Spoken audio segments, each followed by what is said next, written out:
नमस्कार मु रवींद्र आपण को के न्यूज ओडिशा को स्वागत जनाऊँ। दर्शक बंधु आसंता काली रविवार चंद्र ग्रहण समय आमे क्यों क्यों विधि सब पालन करवा एवं पाक त्याग कहले आमे कौन बुझा यही संपर्क में आलोचना करने आम सहित जोड़ी गंजाम जिलार विशिष्ट पंडित श्रीजुक्त लडुकिशोर पंडा।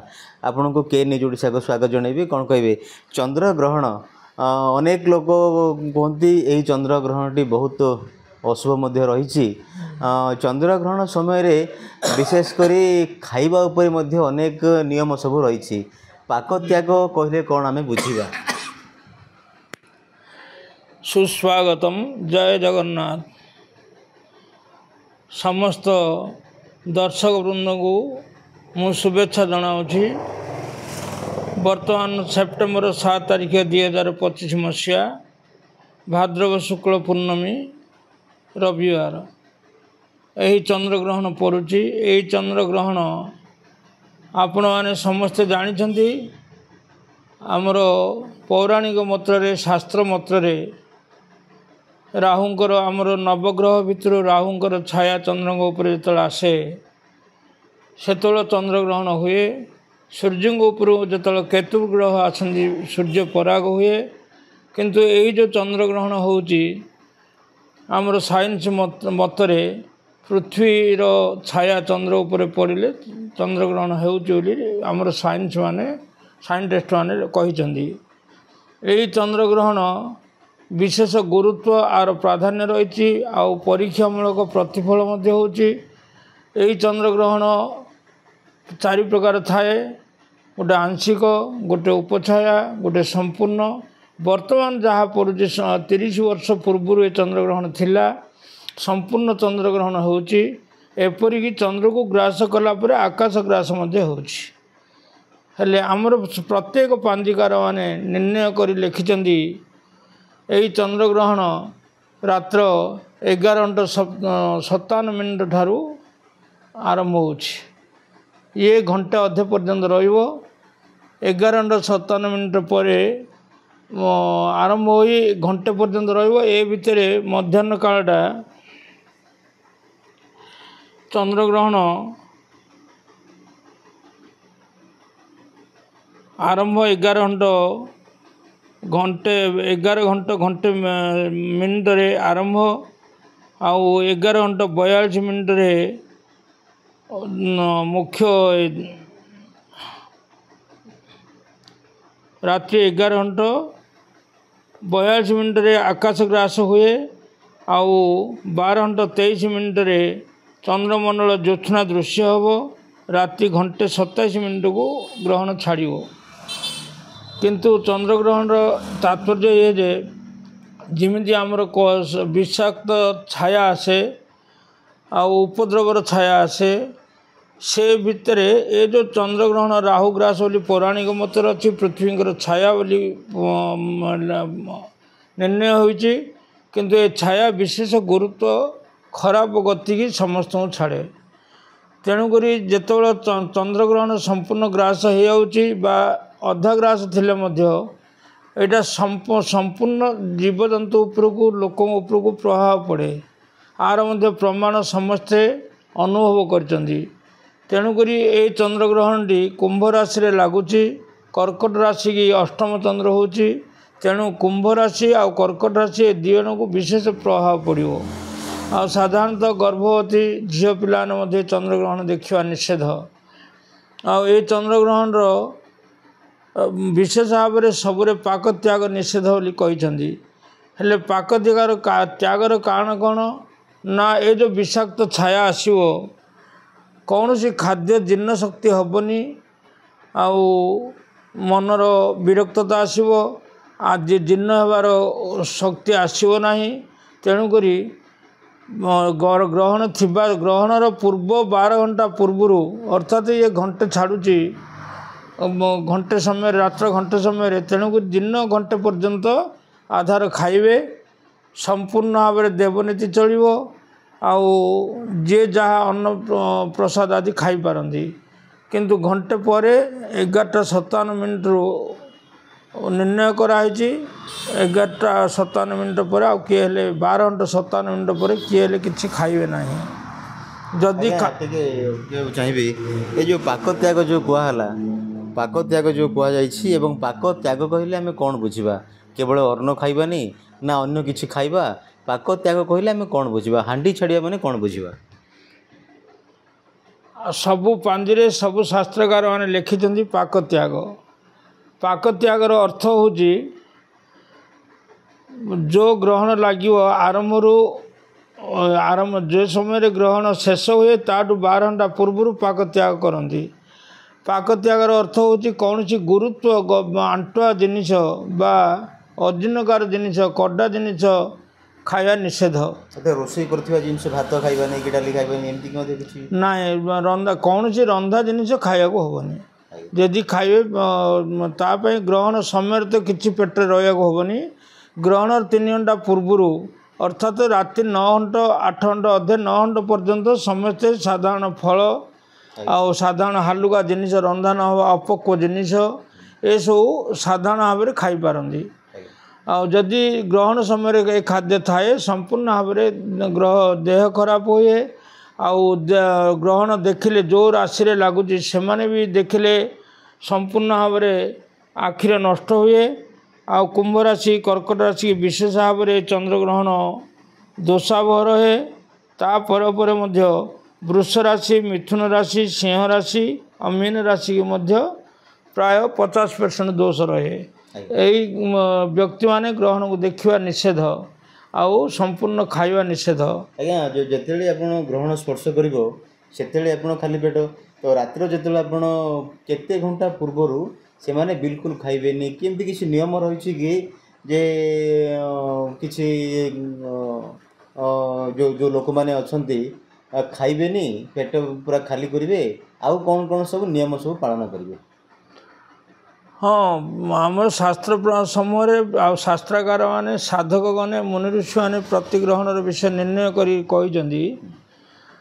ग्रहण समय संपूर्ण खाद्य निषेध आ ग्रहण समय समस्त आध्यात्मिक चिंता जेहेतु दैवी चिंता करी से समय लिखिं अन्य समय अन्य दिन में जहाँ आपण जप करेंगे स्मरण करेंगे पठन करेंगे यज्ञ करेंगे जेती फल होता है ग्रहण समय ये सब कर्म कले तार 1000 गुणर फल मिलता है विशेष भाव में ऋषिमुनिंर वाक्य जपटा हूँ से समय बड़ श्रेष्ठ जेकोसी देवतांकर मंत्र जप कले 1000 गुणर फल मिलता है तार से समय सिद्ध होता है सी जो अवस्था थाऊ ग्रहण समय सी उपयुक्त स्थान देखिरी निश्चल भाव में भगवान को चिंता करी से मंत्र को चिंता करी निश्चल बसी से 3 घंटा जप करवा विधि जो माने घर मध्य करि परिबे से माने घरे निज घरे ठाकुर घरे करि परिबे आ कौन फूल बगीचा भितर करि परिबे कौन तुलसी गछ मूल करि परिबे कौन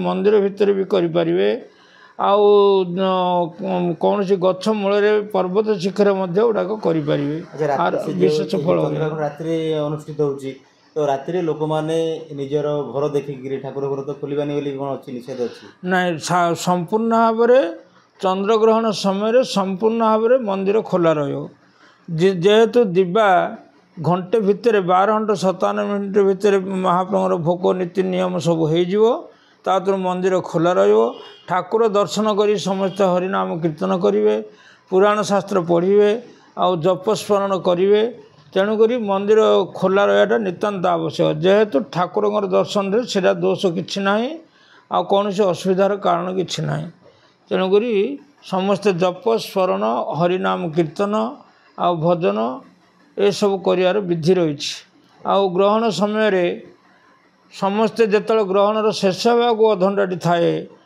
एवं अर्थात ये ग्रहणर राति घंटे को शेष हे किंतु 12 ठारू लोके स्नान करें से समय जहाँ दान पुण्य करती भगवत उद्देश्य ब्राह्मण उद्देश्य दुखी रंकी उद्देश्य जहाँ दान करती सी 1000 गुणर फल होता है जदि रात्र न करें जो मैंने से समय दान पुण्य छुईक रखिदे मन में भावना करी जी रखिथे 1000 गुणर फल हम राति पाइले सेटाक ବ୍ରାହ୍ମଣମାନଙ୍କୁ ଦାନ କରିବେ ବା ଦେବତାଙ୍କୁ ଦେଇପାରିବେ।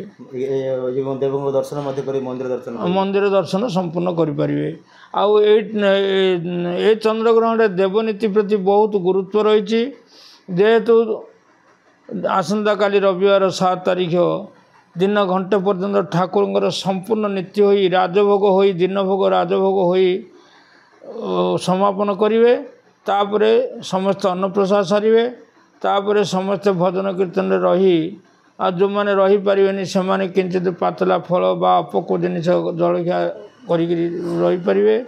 ତାପରେ ଭଜନ କୀର୍ତ୍ତନ ସ୍ମରଣ ସମ୍ପୂର୍ଣ୍ଣ ଭାବରେ ରାତି ଘଣ୍ଟେ ପର୍ଯ୍ୟନ୍ତ ଚାଲିବ। ଆଉ ଠାକୁରଙ୍କର ଠିକ୍ କବାଟ ଫିଟିବ ରାତି 12ଟା ଅଧେରେ। ସବୁ ଶ୍ରୀମନ୍ଦିରଠୁ ଆରମ୍ଭ କରି ପ୍ରତ୍ୟେକ ମନ୍ଦିର 12ଟା ଅଧେରେ ରାତି 12ଟା ଅଧେରେ କବାଟ ଠାକୁରଙ୍କର ଫିଟି ଗ୍ରହଣ ସ୍ନାନ କରାଯିବ। ଆଉ ଗଙ୍ଗାଜଳ ପ୍ରତ୍ୟେକ ଘରେ ଥାଉଛି ଗଙ୍ଗାଜଳ ସମ୍ପୂର୍ଣ୍ଣ ମନ୍ଦିର ଘର ସହିତରେ ସବୁ ଛିଞ୍ଚିବେ। ଆଉ ଠାକୁରଙ୍କୁ ଗ୍ରହଣ ସ୍ନାନ କରି ଗ୍ରହଣର ବାଳଭୋଗ ଗ୍ରହଣ ଭୋଗ ହେବ। ତାପରେ ଯେଉଁ ରାତିର ଭୋଗ ହୋଇନଥିବ ଦିନ ଭୋଗ ହୋଇ ରାତି ଭୋଗ ବନ୍ଦ ଥିବ ଅନ୍ନ ବ୍ୟଞ୍ଜନ ରାନ୍ଧି ସେ ରାତିରେ ଭୋଗ କରିପାରିବେ ବା ସକାଳୁ ମଧ୍ୟ ରାନ୍ଧିକିରି ରାତିରେ ଭୋଗ କରିବେ। ତାପରେ ଦିନ ଭୋଗ କରିବେ। ଯେଉଁ ରାଶିମାନଙ୍କର ଯେଉଁ ଖରାପ ରହିବ ସେମାନେ ବିଲକୁଲ ଗ୍ରହଣ ସମୟରେ ବାହାରକୁ ବାହାରିବା ନିଷେଧ। ହଁ, ଏଇ ଯେଉଁ ବିଶେଷ ଭାବରେ 7ଟା ରାଶି ସେ ଦେଇଛି। 7ଟା ରାଶି ଭିତରେ ମୂଳ ହେଉଛି କୁମ୍ଭ ରାଶିରେ ଗ୍ରହଣ ଲାଗୁଛି। ଆଉ କର୍କଟ ରାଶିକି ଅଷ୍ଟମ ଚନ୍ଦ୍ର ହେଉଛି। ଏ ଦୁଇଟା ରାଶିକି ବିଶେଷ ଗୁରୁତ୍ୱ ରହିଛି। ସେମାନେ ଗ୍ରହଣ ଦର୍ଶନ ନ କରି କିଛି ନ ଖାଇ ଜପ ସ୍ମରଣ କୀର୍ତ୍ତନ ଏସବୁରେ ରହିବେ। ଆଉ ଯେଉଁ ରାଶିମାନଙ୍କୁ ଆଂଶିକ ଲାଗୁଛି ସେମାନେ ହେଉଛନ୍ତି ବୃଷ, ମିଥୁନ, ସିଂହ ଆଉ ମୀନ। ଏ ଚାରିଟା ରାଶି ଏମାନେ ମଧ୍ୟ ପାଳିବା ନିଷେଧ। ଏମାନେ କଦାପି ଦର୍ଶନ ସୂର୍ଯ୍ୟଙ୍କୁ ଏ ଚନ୍ଦ୍ରଗ୍ରହଣ ଦର୍ଶନ କରିବେନି। ଗର୍ଭବତୀ ସ୍ତ୍ରୀ ଚନ୍ଦ୍ରଗ୍ରହଣ ଦର୍ଶନ କରିବେନି। ଆଉ ଗୋଟେ କଥା, ଛୋଟ ପିଲା, ବୟୋବୃଦ୍ଧ ଲୋକ ଆଉ ରୋଗୀ ଲୋକ ଏମାନଙ୍କ ପାଇଁ ସମ୍ପୂର୍ଣ୍ଣ ନିଷେଧ କରାହେଇଛି। ଏମାନେ ସମ୍ପୂର୍ଣ୍ଣ ଭାବରେ ଦେହକୁ ଜାଗ୍ରତ କରି ଖାଆପିଆ କରିକି ଚଳିଲେ କିଛି ଅସୁବିଧା ନାହିଁ। କିନ୍ତୁ ଯେଉଁମାନେ ଜାଣିବା ଲୋକ ସମ୍ପୂର୍ଣ୍ଣ ଜ୍ଞାନୀ ଆଉ ବଳ ଅଛି ସେମାନେ ଏସବୁ ନୀତିକାନ୍ତି ପାଳିବେ। ଆଉ ଟିକେ କହିବେ ଯେଉଁମାନଙ୍କର ରାଶି ଭଲ ଅଛି, ଯେଉଁ 12ଟା ରାଶି ମଧ୍ୟରୁ 7ଟା ଗଲା, ଏ 5ଟା ରାଶି ଯେଉଁ ରହିଲେ ଏମାନେ କିଛି ଗ୍ରହଣ ଦେଖିବାରେ କିଛି ଅସୁବିଧା ନା ଗ୍ରହଣ ଦେଖିବାଟା ଖରାପ? ଏ 7ଟା ରାଶି ବ୍ୟତୀତ ଆଉ ବାକି ଯେଉଁ 5 ରାଶି ଅଛନ୍ତି ଆଉ ବାକି ସମସ୍ତେ ଗ୍ରହଣ ସମ୍ପୂର୍ଣ୍ଣ ଦେଖିପାରିବେ, ନିର୍ଣ୍ଣୟ କରିପାରିବେ, ରିସର୍ଚ୍ଚ କରିପାରିବେ, ପରୀକ୍ଷା କରିପାରିବେ। ଆଉ ଯେଉଁମାନେ ରାଶିରେ ଲାଗିଛି ସେମାନେ ଦେଖିବାକୁ ହେବନି। ଯଦି ଦେଖନ୍ତି ସମ୍ପୂର୍ଣ୍ଣ ଭାବରେ ପ୍ରମାଣ ଅଛି ଆଉ ଆଗରୁ ମଧ୍ୟ ପରୀକ୍ଷାମୂଳକ ଅଛି। ସେମାନଙ୍କର ଆଖି ଖରାପ ହୁଏ, ଦେହ ଖରାପ ହୁଏ, ଗର୍ଭସ୍ଥ ସନ୍ତାନ ମଧ୍ୟ କିଛି ବିକଳାଙ୍ଗ ହୁଏ। ଏସବୁ ପ୍ରମାଣ ବର୍ତ୍ତମାନ ମଧ୍ୟ ସାଇନ୍ସ ରିସର୍ଚ୍ଚ କରିକି ଅନୁଭବ ସମସ୍ତେ କରୁଛନ୍ତି। ଅନେକ ମହିଳାମାନେ ମଧ୍ୟ ପରିବାର କୁହନ୍ତି ଯେ ଗର୍ଭବତୀ ମହିଳା ଯେଉଁମାନେ ଥିବେ ଏମିତି ନଖ କୁଣ୍ଡେଇବେନି, ଏମିତି କିଛି ବିଶ୍ୱାସ ମଧ୍ୟ ରହିଛି। ହଁ, ଏଗୁଡ଼ା ସମ୍ପୂର୍ଣ୍ଣ ବିଶ୍ୱାସ ରହିଛି, ପାଳନ ମଧ୍ୟ ହେଉଛି। ଆଉ ଗୋଟେ କଥା, ହେତୁବାଦୀମାନେ ଯେଉଁ ନିର୍ଣ୍ଣୟ କରିକି କହିଛନ୍ତି କିଛି ଦୋଷ ନାହିଁ। ଏଗୁଡ଼ାକ ବ୍ରାହ୍ମଣମାନେ ଜ୍ୟୋତିଷ ଶାସ୍ତ୍ର ମିଛ କରି ଲୋକଙ୍କୁ ଭ୍ରମରେ ପକାଇ ଅସୁବିଧା ପକାଇବା ପାଇଁ କହୁଛନ୍ତି। ଏହା ସମ୍ପୂର୍ଣ୍ଣ ମିଛ। ଯେହେତୁ ଯେଉଁ ଚନ୍ଦ୍ରକିରଣ ପଡ଼େ ସବୁଆଡ଼େ ବିଚ୍ଛିନ୍ନ ହୋଇ ଶୀତଳତା ଲାଭ ହୁଏ, ସେହି ସମୟରେ ସମ୍ପୂର୍ଣ୍ଣ ଚନ୍ଦ୍ରକୁ ଗ୍ରାସ କରି ଛାୟା ଗ୍ରାସ କରି ଆକାଶରୁ ମଧ୍ୟ ଚନ୍ଦ୍ର ଛାୟା ପ୍ରଭାବ ରହିବ, ଆକାଶ ଗ୍ରାସ ମଧ୍ୟ କରିବ। ଆଉ ସେ ସମୟଟା ବିଶେଷ ଅସୁବିଧା, ଅନ୍ଧାର ହେଇଯିବ, ବିଶେଷ ଅନ୍ଧାର ହେଇଯିବ। ଏପରିକି ଆଉ ଗୋଟେ ସୂର୍ଯ୍ୟପରାଗ ଆଗକୁ ଆସୁଛି। ସେ ସୂର୍ଯ୍ୟପରାଗରେ ମଧ୍ୟ ଏଥି ପୂର୍ବରୁ ମଧ୍ୟ ପ୍ରାୟ 20 ବର୍ଷ ତଳେ ହେଇଥିଲା। ଦିନ 12ଟା ଘଣ୍ଟେ ଭିତରେ ସୂର୍ଯ୍ୟଗ୍ରହଣରେ ସମ୍ପୂର୍ଣ୍ଣ ରାତି ହେଇଯାଇଥିଲା। ଏଇଟା ପ୍ରତ୍ୟକ୍ଷ ପ୍ରମାଣ। ତାରା ଦୁସୁଥିଲା, ପକ୍ଷୀମାନେ ଉଡ଼ୁଥିଲେ। ଏ ଚନ୍ଦ୍ରଗ୍ରହଣ ମଧ୍ୟ ସେ ପ୍ରକାର ହେବ। ବିଶେଷ ଭାବରେ ଆମର ଭାରତ ପ୍ରତି, ଓଡ଼ିଶା ପ୍ରତି ଏଗୁଡ଼ା ବିଶେଷ ଭାବରେ ଦୋଷାବହ ରହିଛି। ଟିକେ ଆମେ ଯେଉଁମାନେ ଦର୍ଶକ ଅଛନ୍ତି, ଯେଉଁମାନେ ଦେଖୁଛନ୍ତି, ଆମେ କିଛି ମଧ୍ୟ ଭୟ କରିବାନି। ଆମେ ସମସ୍ତେ ସନ୍ଦେଶ ଦେବା, ଚନ୍ଦ୍ରଗ୍ରହଣକୁ ଆମେ ପାଳନ କରିବା କିନ୍ତୁ ଭୟ କରିବା ନାହିଁ। ହଁ, ଯେକୌଣସି ଅଧିକାଂଶ ବ୍ରାହ୍ମଣମାନେ, ଜ୍ୟୋତିଷକାରମାନେ, କେତେ ହେତୁବାଦୀମାନେ ଏମାନେ ସମ୍ପୂର୍ଣ୍ଣ ଧର୍ମ ନଷ୍ଟ କରିବା ପାଇଁ ମଧ୍ୟ ଭୟଭୀତ କରାଇ ଦେଉଛନ୍ତି। ଯେହେତୁ ଯେଉଁ ଲୋକେ କହୁଛନ୍ତି ମୁଣ୍ଡରେ ଭୂତ ପଶିଲା, ଏ ବିଷୟରେ ଲୋକଙ୍କୁ କରି ଭୟଭୀତ କରୁଛନ୍ତି କିନ୍ତୁ ଭୟଭୀତର କାରଣ କିଛି ନାହିଁ ଯେ ଏ ବିଷୟରେ ଖାଲି ଚନ୍ଦ୍ରଗ୍ରହଣ ନାହିଁ ଚନ୍ଦ୍ରଗ୍ରହଣ ହେଉ ଯେକୌଣସି ଗ୍ରହ ଦୋଷ ହେଉ ଯେକୌଣସି ଆପଦ ବିପଦ ହେଉ କେବେ ଭୟ କରିବା ଅନାବଶ୍ୟକ ତାର ପ୍ରତିକାର ହେଉଛି ଯେକୌଣସି ବ୍ୟକ୍ତି ଯେକୌଣସି ପ୍ରକାର ଅସୁବିଧା ଆସିଲେ ମଧ୍ୟ ଏ ଗ୍ରହଣରେ ମଧ୍ୟ ଭୟଭୀତ ନ ହୋଇ ସେ ସମୟରେ ଯଦି ଆଧ୍ୟାତ୍ମିକ ମାର୍ଗରେ ଯିବ ଭଗବତ ଚିନ୍ତା କରିବ ତେବେ ତାର ସମ୍ପୂର୍ଣ୍ଣ ଭାବରେ ଭୟ ଦୂର ହେବ ଆଉ ସମସ୍ତେ କହିଛନ୍ତି ଅମୁକ କର ସମୁକ କର ବ୍ୟବସାୟ ହିସାବରେ ଅର୍ଥ ଆଦାୟ କରିକି ଲୋକଙ୍କୁ ଭୟଭୀତ କରୁଛନ୍ତି କେବେ କୌଣସି କ୍ଷେତ୍ରରେ ଭୟ ହେବାକୁ ହେବନି ଆଉ ପ୍ରତି ମୁହୂର୍ତ୍ତରେ ଆଧ୍ୟାତ୍ମିକ ଚେତନା ଦୈ ମାର୍ଗ ଭଗବତ ଚିନ୍ତାର ଆବଶ୍ୟକ ସେ ଚିନ୍ତାରେ ସମ୍ପୂର୍ଣ୍ଣ ସବୁ ଦୋଷ କଟେ ସେ ଗ୍ରହଣରେ କଟିବ ଆଉ ବିଶେଷ ଭାବରେ ଖାଦ୍ୟର ଜୀର୍ଣ୍ଣତା ହେବନି ଆଉ ଅପକ୍ୱ ରହିବ ଆଉ ନିଜର ପେଟ କାଟିବ କିଛି ଲୋକ ବ୍ୟତିବ୍ୟସ୍ତ ହୋଇ କେତେ ଘଣ୍ଟା ପୂର୍ବରୁ ସେ ପାକ ତ୍ୟାଗ କରିଦେବାଟା ବିଧେୟ ହଁ ତେଣୁ କରି ଚନ୍ଦ୍ରଗ୍ରହଣ ଶେଷ ହେବାଠୁ ଆରମ୍ଭ କରିକିରି ପୂର୍ବ 12 ଘଣ୍ଟା ତ୍ୟାଗ ଅର୍ଥାତ୍ ଏବେ 12:57 ଦିନ 12:57 ତ୍ୟାଗ ରାତି 12:57 ଅର୍ଥାତ୍ ଘଣ୍ଟେ ପର୍ଯ୍ୟନ୍ତ ଚନ୍ଦ୍ରଗ୍ରହଣ ରହେ ଏ 12:57 ସନ୍ଧ୍ୟା ଭିତରେ କିଛି ଫଳ ଆହାର କରିପାରିବା ହଁ ଏ ଯେଉଁ 12:57 ତ ଖାଇଥିବେ ସନ୍ଧ୍ୟା ସମୟରେ ସାଧାରଣତଃ 5 ଘଣ୍ଟାଠୁ 9 ଘଣ୍ଟା ପର୍ଯ୍ୟନ୍ତ ଲୋକଙ୍କୁ ଭୋକ ରହିବ 5 ଘଣ୍ଟା ବିତି ଯାଉଛି ସେ ସମୟରେ ସେମାନେ ଅପକ୍ୱ ଜିନିଷ ରନ୍ଧା ନ ହେବା ଜିନିଷ କୌଣସି ଚୁଡ଼ା ଦୁବଜା ଏସବୁ ଖାଇପାରନ୍ତି ଆଉ ପାଚିଲା ଫଳ ଖାଇପାରନ୍ତି କ୍ଷୀର ପିଇପାରନ୍ତି ଆ ଦ୍ୱାରା ସୁସ୍ଥତା ଲାଭ ହୁଏ ଆଉ ମନର ପବିତ୍ରତା ଆସେ ଆଉ ଦେବନୀତିର ପରିପୂର୍ଣ୍ଣ ହୁଏ ଚନ୍ଦ୍ରଗ୍ରହଣର ସଫଳତା ସେ ଲାଭ କରେ ନିଶ୍ଚିତ ରୂପେ ଆପଣ ଶୁଣୁଥିଲେ ପ୍ରତିକ୍ରିୟା ଅତି ସୁନ୍ଦର ଭାବେ ଶ୍ରୀଯୁକ୍ତ ଲଡ଼ୁକିଶୋର ପଣ୍ଡା ମଧ୍ୟ ଆମକୁ ବୁଝାଉଥିଲେ ଯେ ଚନ୍ଦ୍ରଗ୍ରହଣ ସମୟରେ ଆମେ କ'ଣ ପାଳନ କରିବା ଏବଂ କିପରି ପାଳନ କରିବା ଖାଦ୍ୟ ତା'ର ପାକ ତ୍ୟାଗ କ'ଣ ଏବଂ କେଉଁ ସମୟରେ ମଧ୍ୟ ଆମେ ସନ୍ଧ୍ୟା ସମୟରେ ମଧ୍ୟ କ'ଣ ଆହାର କରିବା ଆମେ ଆଶା କରୁଛୁ ଏହି ଚନ୍ଦ୍ରଗ୍ରହଣକୁ ସେ ପଣ୍ଡିତ ମହାଶୟ ଯେମିତି କହିଲେ ତାକୁ ପାଳନ କରିବା ଏବଂ ସମସ୍ତେ ଆଧ୍ୟାତ୍ମିକ ମାର୍ଗରେ ଆମେ ସେହି ସମୟଟାକୁ ବିତାଇବା ରହୁଛି ନମସ୍କାର।